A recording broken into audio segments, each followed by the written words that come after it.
Kate Schofield, international sound healer, currently in Morocco.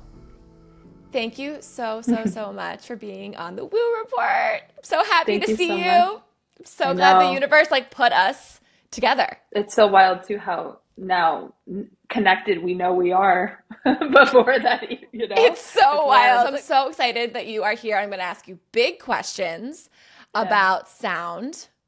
Okay. And let's just jump in. How does sound heal us? How does it heal us?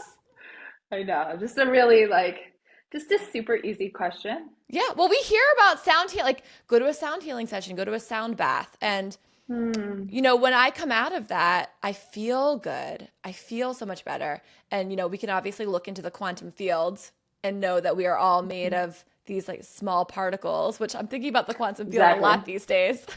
Yeah. Sound healing is super quantum. Yeah, super quantum because we are all these little vibrations. And I've seen all the videos where you play sound and it's moving the sand into all of these geometric shapes. Is that what's happening in our body? What is happening in there?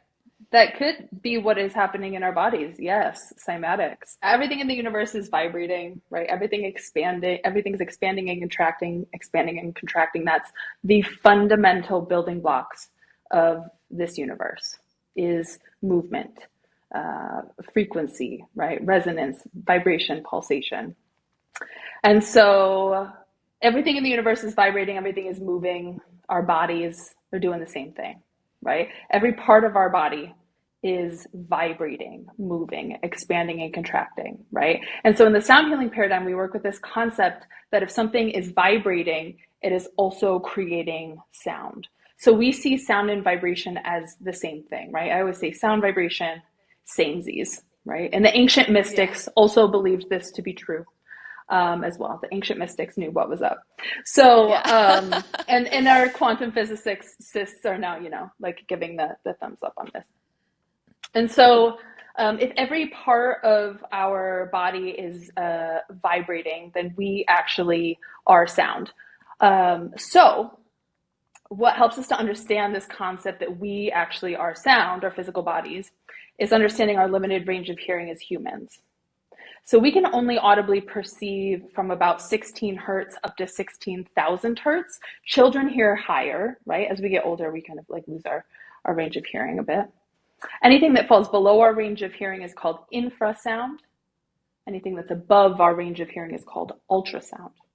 So there are sounds around us all the time that we are surrounded by that we're not able to audibly perceive because they don't fall within our small bandwidth of hearing, of perception, right? We can see this with seeing too. We can apply the same thing, right?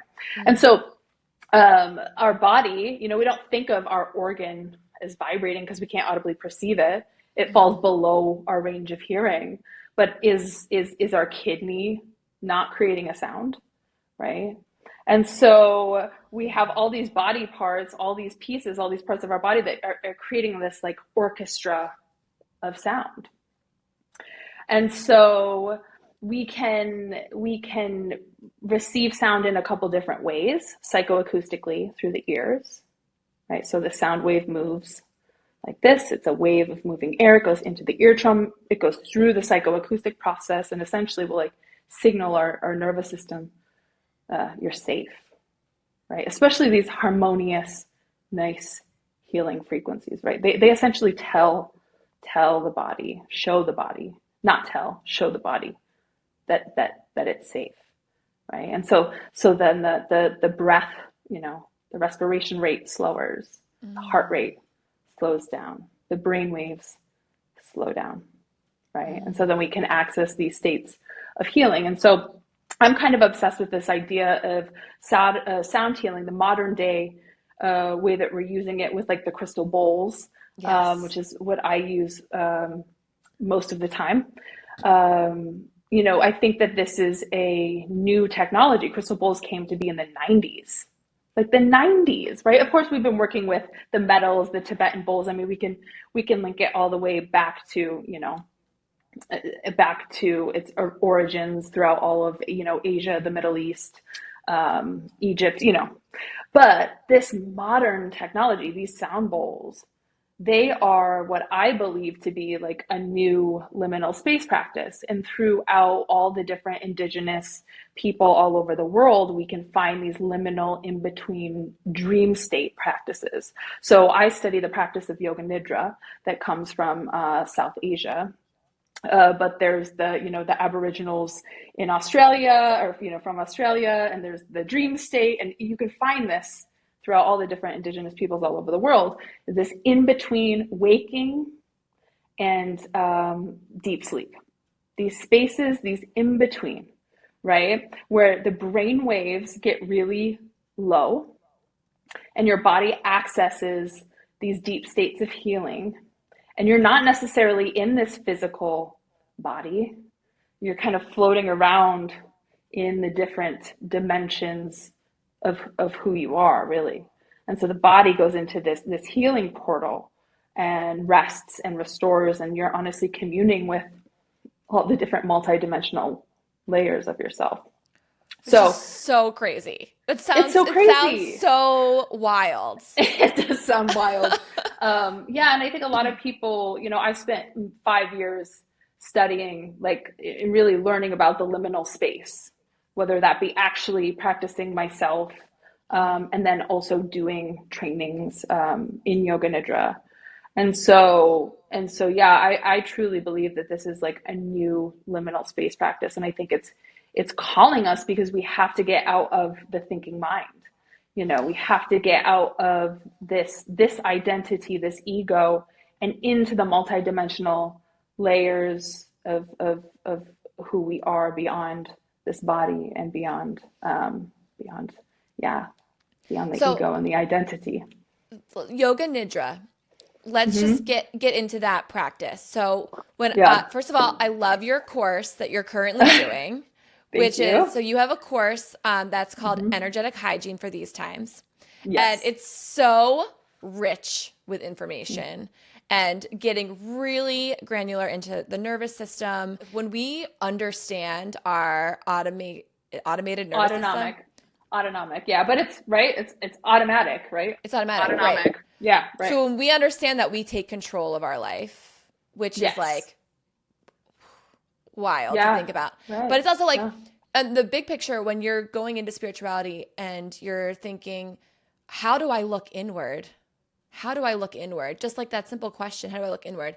And I love what you say. You start by saying you start noticing your thoughts. You just start noticing. What are your thoughts? And from that noticing, you can kind of tell which part of the nervous system we are in. So, okay, we're going to get into Yoga Nidra, but will you I love how you explained our nervous system with the 3 tiny DJs. Will you explain that for everyone? It was so good. Yes. Oh my God, I know. It's like such a simple way because the autonomic nervous system really is pretty complicated. And we were looking at it through the lens of polyvagal theory, which was found and discovered by Dr. Stephen Porges. And essentially, he identifies these different states of our nervous system. And so ventral vagal is where we're feeling like present and connected and here. Like life isn't perfect, rainbow sunshines and butterflies and all those things, but we're here, we're present with it, and we're in this now moment. So like that DJ is like chill vibes, feeling good, like playing just the song of like maybe like a Rastafarian kind of vibey. Yeah, vibey. That's when we're present and we're here. Life feels manageable. Then from there is sympathetic, which is like under ventral vagal, and that's where we're feeling lots of mobilizing energy. This is where we say, "Oh, I'm anxious. I feel anxious." Lots of charge. It's you get a lot of things done. A lot of really successful people who accomplish a lot within the system of capitalism are typically operating in this state of sympathetic, but lots of charge, lots of mobilizing energy. Go. I don't have enough time. Oh, hurry up. I got to do this. And then underneath there is dorsal vagal, which is essentially shut down, immobility, kind of like hibernation. It's just life is really difficult. I'm never going to really amount to anything. It's this this kind of state. It's like where you're watching Netflix and the thing comes up and it's like, are you still watching? And like you click yes, but like you're really not watching. And then there's a state of both, which is called freeze, a state of both dorsal vagal, so the shutdown, the immobility, and then sympathetics, which is lots of mobilizing energy, right? That those like two forces coming together, but like you can't really ever do anything. Like lots of charge in my body, but I can't step towards doing anything. I can't make a decision. It's like it looks like you're chilling and laying down and resting, but inside is like zzz. So it's a blended state of both. We have neuroception, which is essentially in the back of our brain or brainstem, and it's always scanning the environment for cues of safety. And it's going based on everything in the past that has happened to us. And so we could be in an environment that is completely safe for us. We could be engaging with someone that's totally safe for us, but they make a facial expression. And then that reminds us of an experience when we were 7 years old, and bam, we find ourselves in one of these survival strategies. And so essentially, this is like a very easy way of describing it. I highly recommend following my friend Sarah Baldwin. She's an expert in the autonomic nervous system, polyvagal theory, attachment style. But essentially, when we begin to understand the hierarchy of the autonomic nervous system, because it is a hierarchy, we can begin to understand where we are based on the sensations in our body, the thoughts, right? Because the thoughts moving through our mind are created by the state that we're in. And so sensations in the body, thoughts, emotions, behaviors, when we begin to really understand where we are, we can actually get ourselves out of dysregulation and into, ventral vagal. That doesn't mean we're going to spend our whole life there. We're always kind of moving up and down this ladder. It's not about, I just need to be regulated and my whole life will be perfect. We're humans. We're moving up and down, Mm-hmm. And so, but it's just really knowing where we are, and realizing that our system is quite brilliant and it's protecting us based on experiences that we've had in the past.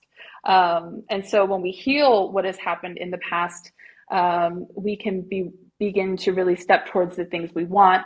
And when we know and understand the hierarchy of the nervous system, when we understand neuroception, we can really start to take control of our life. And I think, I was into all of the woo-woo stuff.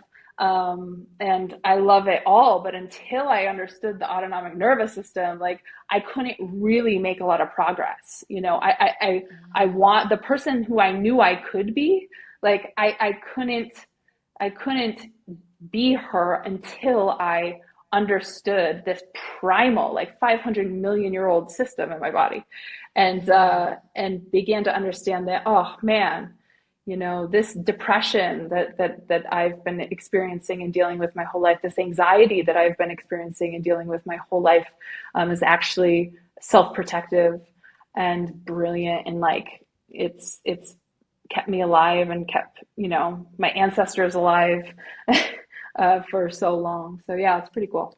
And then the nervous system is also the divine, it's like our divine interface, like our soul manifests through this human nervous system. So, yes. I mean, to really understand we are the system, conduits. I love that you said that. Yes, we're conduits. We're conduits. And like, I think, it's so important in this time that we remember, like I said in the course, like our humanity, and to be fully human is to understand that we are both, the body, the I, the me, the identity, and we are the soul. And so the nervous system, if we really understand it, is, this divine receiver of information, this divine giver of information.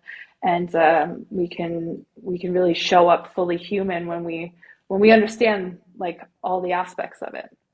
And so then with sound, can sound change affect our nervous system and where we are on the ladder?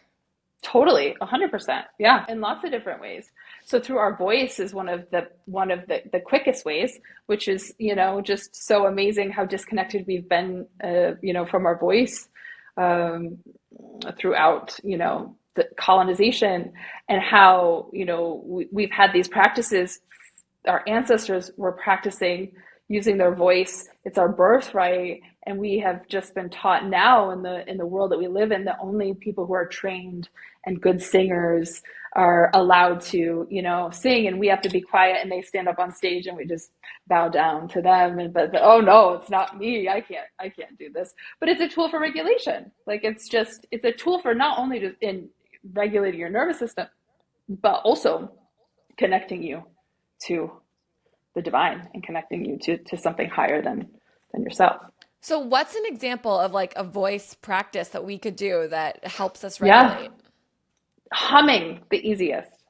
And Humming. we're humming like songs we like. We're just Well, it's humming more a of like, new song. yeah. Or what are we humming? Are we humming I mean, low? sure. Are we humming high? Like what are we Exactly. doing? Yes. We want to hum low. And that's like so I created the Earth's Hum tuning fork. Yes. Right. Tell us. And one of the reasons why I called it the Earth's Hum was to encourage people to hum along with it. But then it's also connected to the Schumann resonance, which is the electromagnetic field of the Earth. So it's harmonically connected to the Earth's frequency, or the Earth's electromagnetic field. And I also wanted to create a tool that we could hum along with, that we could match the pitch, and it would bring regulation to our nervous system. Because when we use low sounds, we can stimulate the vagus nerve and bring ourselves back up the autonomic ladder, right? Towards ventral vagal. So this is the sound. Super nourishing. So this frequency is 86.13 hertz, which is harmonically aligned with the electromagnetic field of the Earth, or what is called the Schumann resonance. So it's essentially 86.13 hertz times 11. And so that 7.83 hertz is embedded in the frequency. But the most important thing is also intention, right, with sound. So we can use we could say a lot of different frequencies are the Earth. Right? We could talk about Schumann resonance. Some people say 8 hertz. Some people say, you know, the C note, you know, which is like 256 hertz. So there's a lot of different frequencies that are associated with the Earth, but the most important element is always the energy behind the sound, the intention that we are working with. So I wanted to create a fork that I could use on the body that could kind of be this real ritualistic practice of returning ourselves back to the Earth. Because that is the wound that we're all walking around with, this wound of separation, and use it in a way to honor our connection to the Earth Mother, and then also hum along with it and sound with it. So all you do is activate it in the heel of your hand. You guys have just been getting like the vibration the whole time. Oh, it's so good. Because I can't hear it, so I just Oh keep my doing God. it. It's so good though. I can feel it in my molecules. I could like see you. Something is moving in my body when I feel it. Like Yeah. I could feel it. All these different frequencies. I've never understood what frequency, why is it this frequency of the Earth? Like what frequency is good? Like there's frequencies for sleep. There's like 444, there's 111. There's like I know. It's like a higher sound when it's like higher on like an octave. Is that a higher frequency? Yes, high in like number, right? Yeah. So like for example, this is a crystal tuner. This is 4,096 hertz, right? So the higher the frequency, the higher the pitch, right? 4,096 hertz, right? And the other one was 8. You said 86, it was 86. 86.13 hertz. 86.13. So the lower, it always feels like to me is more associated with the body, right? The higher is more associated with like the ethereal, and that's how it feels. And we could say like everyone gets so caught up in the frequencies, right? Oh, this frequency does this. This one heals cancer. This one does this one does that. And it's always the feeling, right? My friend Torquem G, he's an amazing sound healer. He always says the healing is in the feeling. How does it feel to you? How is your body resonating and responding to this frequency? Some people I know, I was just talking to my teacher the other day. She's like, oh, that high one that you do, like, no, I hate it. I can't stand it. Some people hear this and they're like, oh my God, it's too much. It's too high, you know? And so everyone is totally different, you know, depending on how we've been conditioned, how we grew up, the state in our nervous system that we're currently in, how much stimulation have we had that day. So it's always different. And so, you know, we get caught up in the frequencies, but the most important thing is how do you feel, you know, when you're using it? And then when you are actually using something, like I'm using, okay, this is 86.13 hertz, but I'm holding in my body that I'm connecting to the earth, right? That's the feeling tone. That's the sensation that I'm holding in my body, the intention, right? So, okay, so what I'm watching you do right now is you just put the tuning fork like in your heart center, or like right up. in your heart center chakra, on your chest. There's a million acupressure points that we can stimulate, you know, stimulate a lot of different things. For me, this is my favorite first point to start with, and it's the thymus gland, or what is called the high heart. And so when I place this here at the thymus, it's like my energy comes back into my body. And I feel the felt sense, right, of this vibration moving through my body, moving through my bones, right? So throughout my whole body, this vibration is moving, right? And so, yeah, this is incredibly nourishing. Just this point right here. And it's like the first point, thymus, right? Some people say thymus thump. That helps to bring your energy, call your energy back into your body, even if you just thumped this place. But placing the earth's hum here is really great. Yeah. And so, yeah, you could place it on, you know, your third eye. And is the intention of that, it's like, is it to open your third eye? Is it to like, it's like, why would you do it there? For me, it would be the intention behind this, when I'm using this, would be to ground.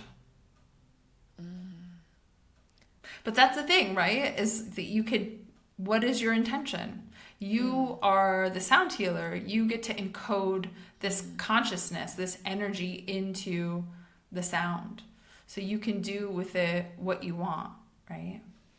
Oh my gosh. Okay. Talk to me about this Earth's Hum tuning fork, because this is like the Earth's Hum tuning fork is a bit of a celebrity in itself. I know. So listen, I don't know. I don't know. I still am like, how did all of this happen? Let me tell everyone. So this tuning fork was in the Oscar giveaway bags for every celebrity that went to the Oscars in 2023. Was it like a couple years ago? 2024. Last year. Okay. Yeah. Last year. And then it's also been in like Ariana Grande's holding it and like doing sound healing in one of her music videos. So tell us everything. Tell us about it. Yeah, it's wild. So essentially, it got into the hands of Ariana Grande while she was filming Wicked. A friend of mine was on the choreography team, and she took a liking to it. And so throughout production, she was like, you know, posting it next to her lip gloss, and it was in her trailer. Like, it was like with her through production. She did a TikTok with it, which was really funny, and she like used it like, you know, kind of like giving some good vibes to the camera.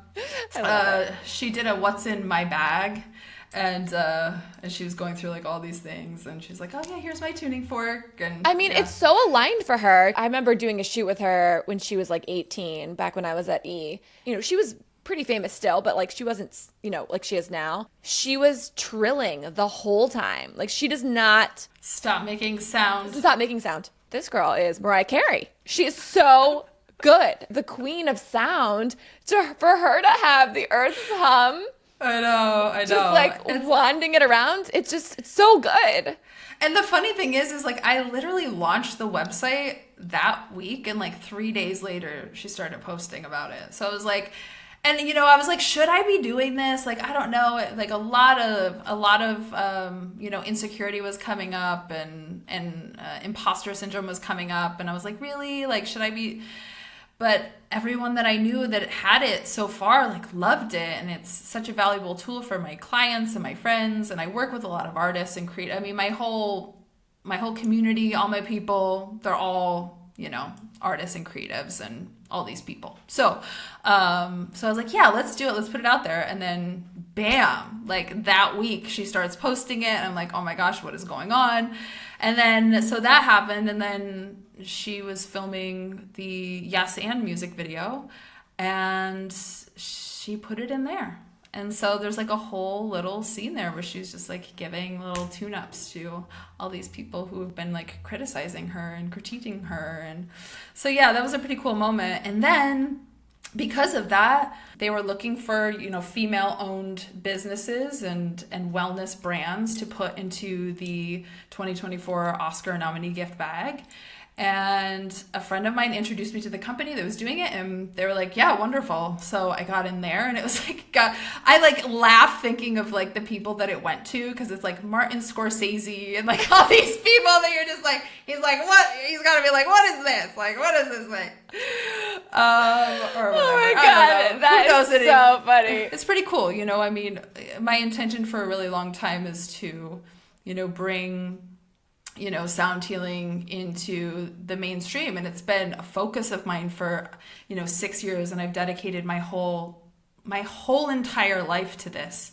And I'm still learning and growing and, you know, but to see that happen, it was just like, oh, wow, this is really happening. And yeah, it's just pretty cool. I don't know. It's so cool. We got a tuning fork, and that's just like one piece. We talked about our voice. Yeah. And how that can help us. So these crystal sound bowls. So if I want a sound bowl, what am I looking for? I saw you're going to like the sound bowl place. The Mecca. That's Crystal Tones World in Salt Lake City, Utah. Oh.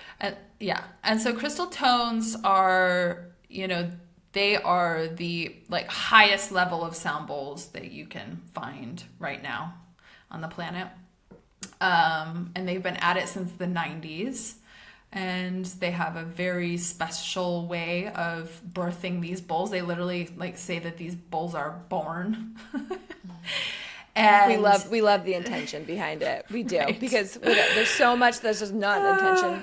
And you can like feel it now when you're like getting sensitive to energy. I feel like you can feel when you're like ordering something that has been mass produced and it's just exactly like, doesn't feel as good, you know? It doesn't. And like they're like portals. Like each bowl is a portal and it's made of quartz and then all these other amazing earth elements. And so then you receive this healing, you know, through the sound, but it's also these elements that are embedded in this bowl and make this bowl. So yeah, the harmonics are incredibly rich, and harmonics are these geometrical, mathematical healing properties that live in sound. That is a quote by my friend Torquem G, another quote by him that is amazing. Geometrical, mathematical healing properties that live in sound. And so essentially these bowls are just super rich. They're like a whole orchestra. Like you strike them and it's just like woo, woo, woo, woo, woo. And the body just gets it, you know? It's like, you're like, explain how sound heals. Like, we can go through all these things. We can talk about psychoacoustics. We could talk about the water in the body and somatics and how, you know, how vibration affects the water in our bodies. We could talk about all these different things, right? But essentially, it's like, it feels good. Like our body gets it. This is the language of our body. The language of our body is sensation, pulsation, and vibration, right? Just like it is the fundamental building blocks of the universe and the language of the universe, right? So we get it. Like we are, everything is sound, and we are sound, and we get that when we connect to sound. Like it's just this knowing that we don't need the scientific data. Like I don't need the data to tell me all of this. Do I love it? Do I love to? There's new science emerging. It's great. I'm like diving in. I'm trying to understand it every morning. I'm like, okay, was this? And it doesn't matter. How does it make you feel? Right? Like you get it. Your body gets it. And so, you know, we always want to be coming from this thinking logical mind. But what I love about sound is we don't have to come from our thinking logical mind. It gets us in our bodies. These vibrations get us in our bodies, and it reminds us that at the very most essential level of our being and who we are is sound vibration, and the source of this creation is sound vibration, right? So it's so good. I love all this so much. So okay, so I am a mom. I got 2 kids. Yeah. It's chaos here, and I have been thinking about getting a sound bowl because I think my 7-year-old would really love it. He's super into sound, and he remembers sound, and he's like really musically oriented. What am I looking for? Like, there's so many different types. I know you say the crystal bowls in Utah are the ones that get, like, that's what I want. So like, what frequency am I getting? Like, what for this makes sense? Something that my son can also play with, but work with and use, and something that I can like put in my office and feel really good. Yeah. How old are your children? 7 and 4. Still a chance of breaking. Oh, for sure. They break everything. Like they're not allowed to like do this unsupervised yet. So I would say when I'm talking to parents, I always say if you're looking for a bowl specifically, like, this is a great tool. The hum. We're getting the hum. We're getting the earth hum. Earth hum is like checked out. Let's go. We're getting that. But if that is like the easiest, right? It goes voice, free inside of your body, free hum, right? Make sounds, free. You don't need a manual. You don't need anything. You know how to use it. Then I'd say a tuning fork, a weighted tuning fork, really nice, low sound, nourish the nervous system with the low sound, place it on the body, right? Get these kids in their body. So important. And then if we're going to move to a bowl, I would say with children, I would do a frosted bowl. It is a thicker bowl. So like the bowls that I play, I would not have around children. I mean, I will sometimes allow children to play the bowls if I'm watching them, but like they're just too expensive. Too fragile, Too fragile, too expensive. Yep. And so a frosted bowl is a little bit thicker. Great. And so you could strike it and you're not going to break it unless you use something really hard, but you can't, it's just a bit more sturdy. I always love to start with and suggest people starting with a C note, because it's just the base of the scale. It's a low note. I'm not big on there's this idea that the 7 notes of the scale align with the 7 main chakras. But I do think when you're beginning to work with sound, it is a nice template to work with. So in that idea, in that framework of the 7 notes of the scale and the 7 main chakras, the C note would be associated with the root chakra. So grounding, connecting to the earth, stabilization. So like a bigger C bowl. And you can even find these on Amazon. I can also help you get them. Crystal Tones does make them, and they're the most affordable of their bowls. We'll put a couple links in the show notes, and you can maybe help me source a couple on that and we'll put your Earth hum in there. Cool. And then a couple, whatever other ones you think are like accessible to like first time. Building our sound healing era over here. Building the kit. Yeah, for sure. Building the kit. I love it. Okay. And how do we use them once we get them? Are we like sitting with ourselves in meditation? Or are we just like, what are we doing with them? Yeah. So I think it's first, coming at it with a mind of curiosity, which I think you already have. I had already told you I loved you instantly because you're super curious. Yes, I am. So coming, with curiosity. And I think, just sitting with it and playing with it. It doesn't have to be too serious. We don't have to overthink, getting used to it. We don't have to overthink how it's gonna work. We're just getting used to it, like seeing how it feels in your body, listening to it. But it is really nice to use like before meditation. It's really nice to use to spin and hum with, to spin and just make some ooh, ah sounds with it.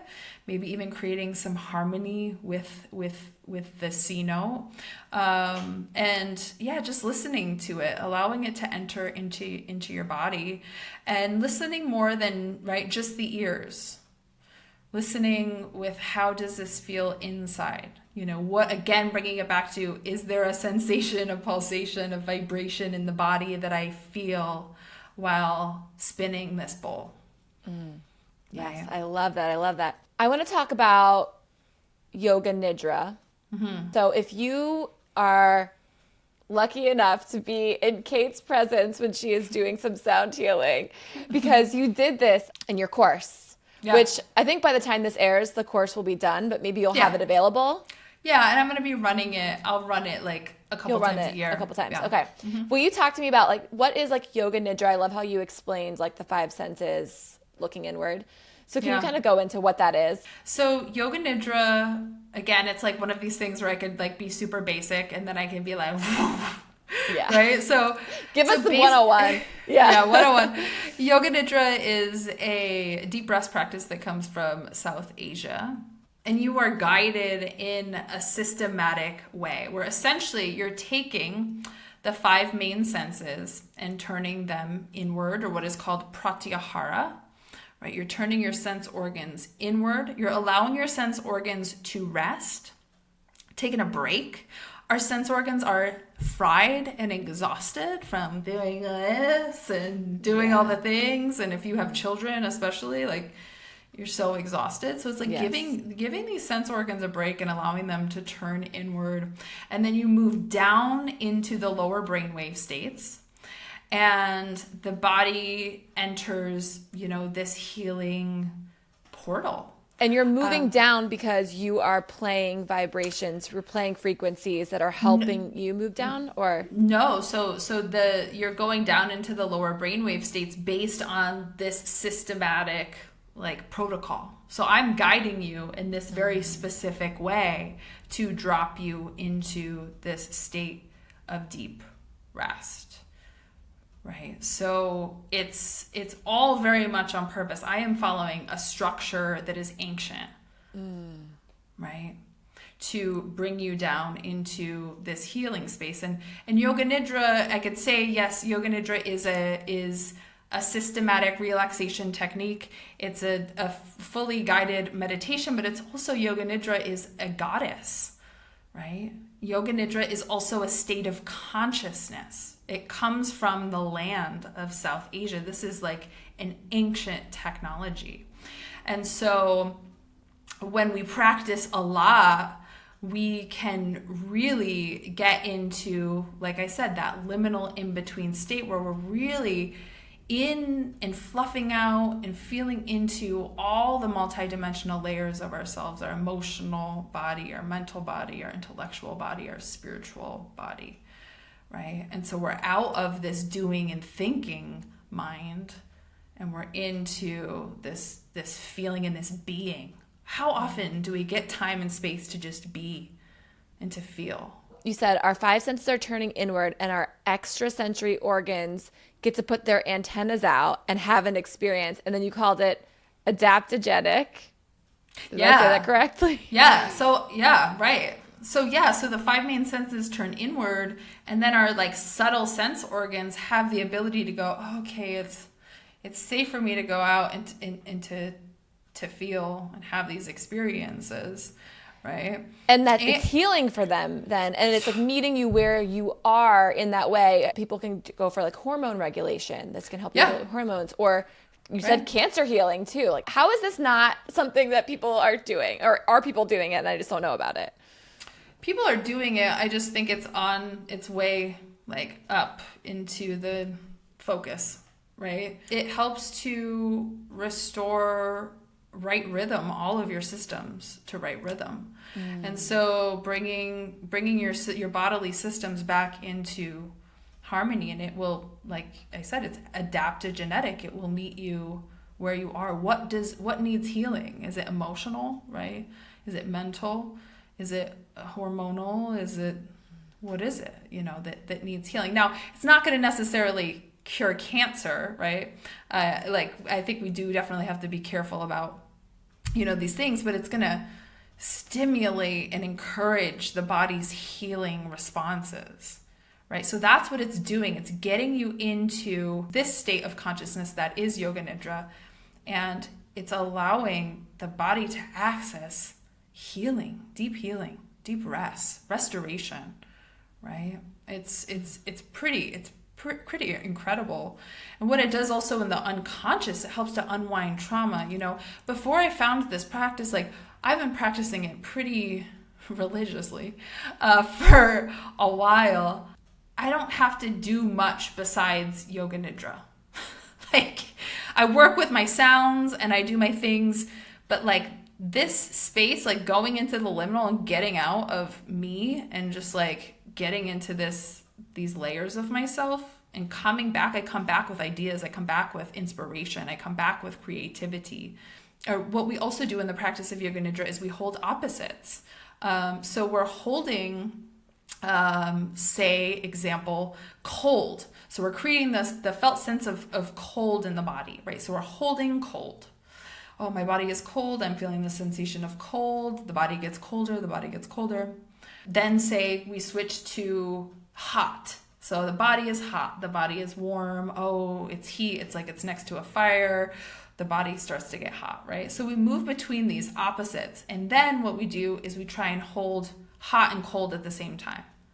So what happens is our brain can't hold two opposites at once. Like if we look at the world politically, we can see exactly what is happening. Our brain cannot hold two things, two opposites at the same time. And so what it does is it goes brrr, like it just goes, and then it sends us into this like third space, right? And so in that third space, we kind of, that's where like creativity lives and inspiration lives and new ideas live, right? So it's those two holes create that third space, and that third space is really where so much healing can happen, right? It's like getting us out. How desperately do we need to get out of binaries, right? In this moment in time. Oh yeah. It's killing us. It's hurting us. Mm-hmm. And so the practice of Yoga Nidra is revolutionary because it trains us to hold two opposite at once. And like that's what we need to actually practice. It's on the rise. More people are talking about it. Andrew Huberman, you know, I have issues with it because he's essentially taken Yoga Nidra, which is an indigenous practice, and then relabeled it non-sleep deep rest. And I think there's a problem there because we do take it away from its cultural origins, and we also take it away from the goddess. And the practice is, yes, it's a state of consciousness. The body repairs, it creates dopamine. It does all of these things that we can look at scientifically because the data is there. But we take it from the land that it came from.